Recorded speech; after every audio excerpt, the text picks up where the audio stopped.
Thank you, Mr. Chairman. I think I'm speaking for a lot of people when they say we're heartbroken when a family member is taken through an act of gun violence, whether it be a child or anyone else, but particularly children.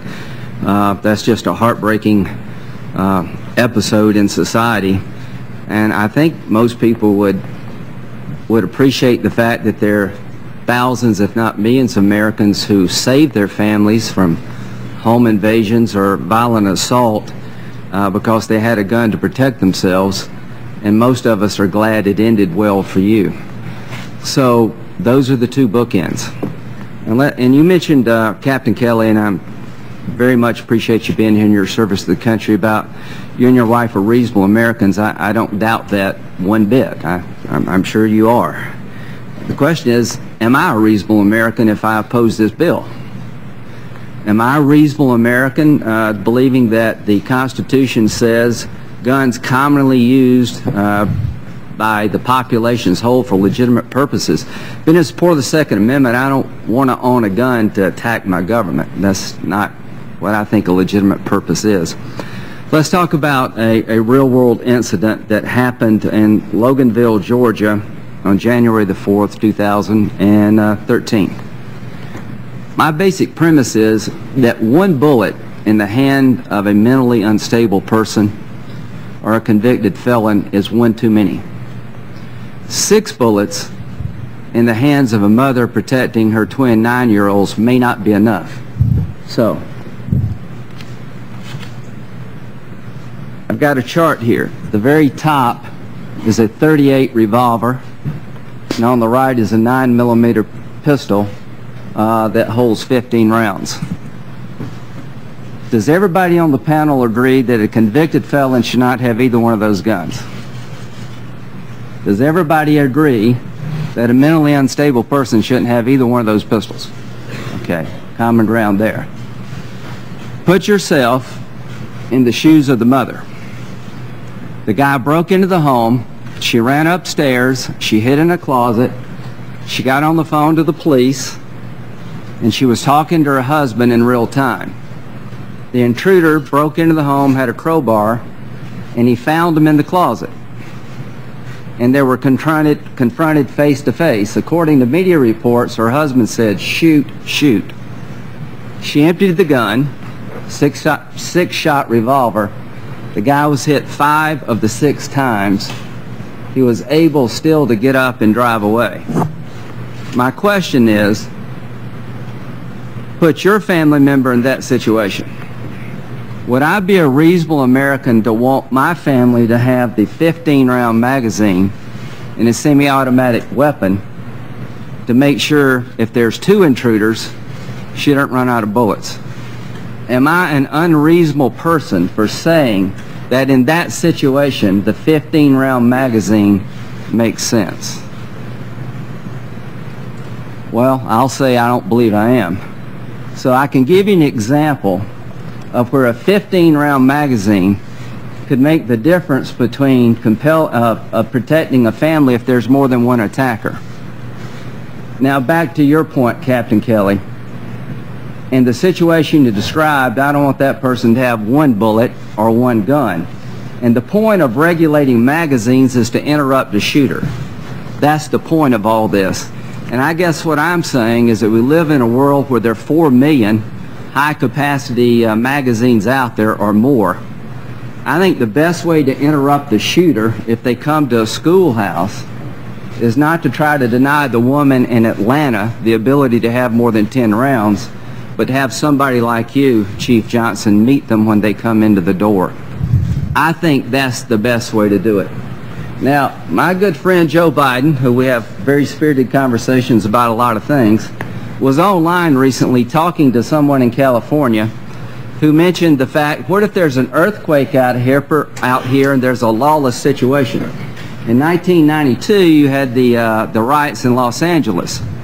I think it was the King event. But you could find yourself in this country in a lawless environment through a natural disaster or a riot. And the story was about a place called Koreatown. There are marauding gangs going throughout the area, burning stores, looting and robbing and raping. And The Vice President said, in response to, that's why I want my AR-15, he said, no, you would be better off with a 12-gauge shotgun. Well, that's his opinion, and I respect it. I have an AR-15 at home, and I haven't hurt anybody, and I don't intend to do it.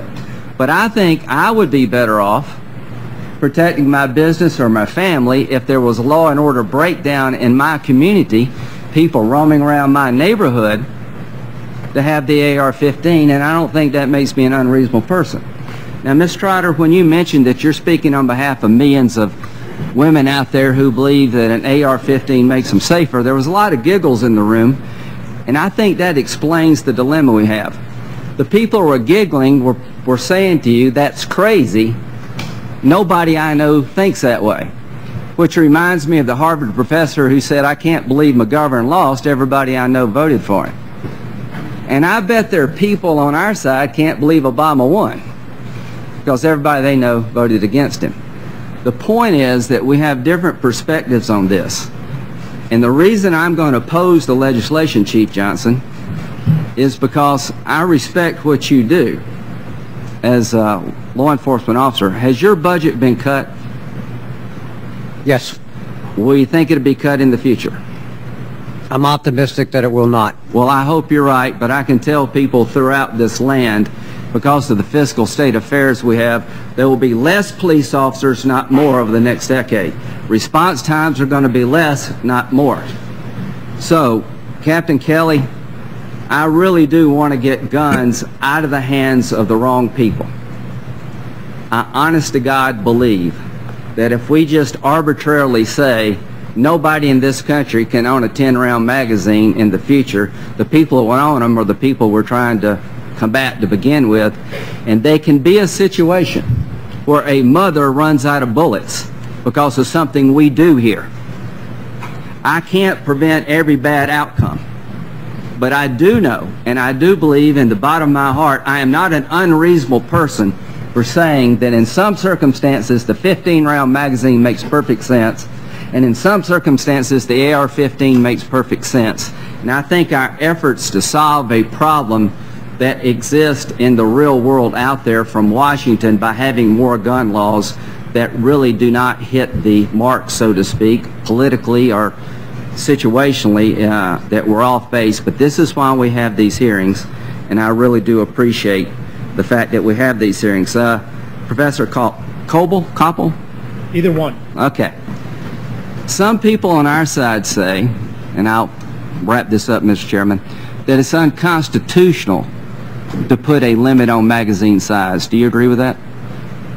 I think if we follow Senator Schumer's approach and say we're going to follow what the District of Columbia versus Heller Supreme Court decision says, what that tells you is the core of the Second Amendment is the firearms and accessories that are commonly owned by law-abiding people for legitimate purposes. Is it constitutional to say 10 rounds versus 15? 10 is plainly unconstitutional because, as I was trying to explain to Senator Durbin, magazines of up to 19 are common on semi-automatic handguns and up to 30 on rifles.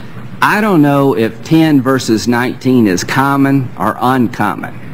I do know that 10 versus 19 in the hands of the wrong person is a complete disaster.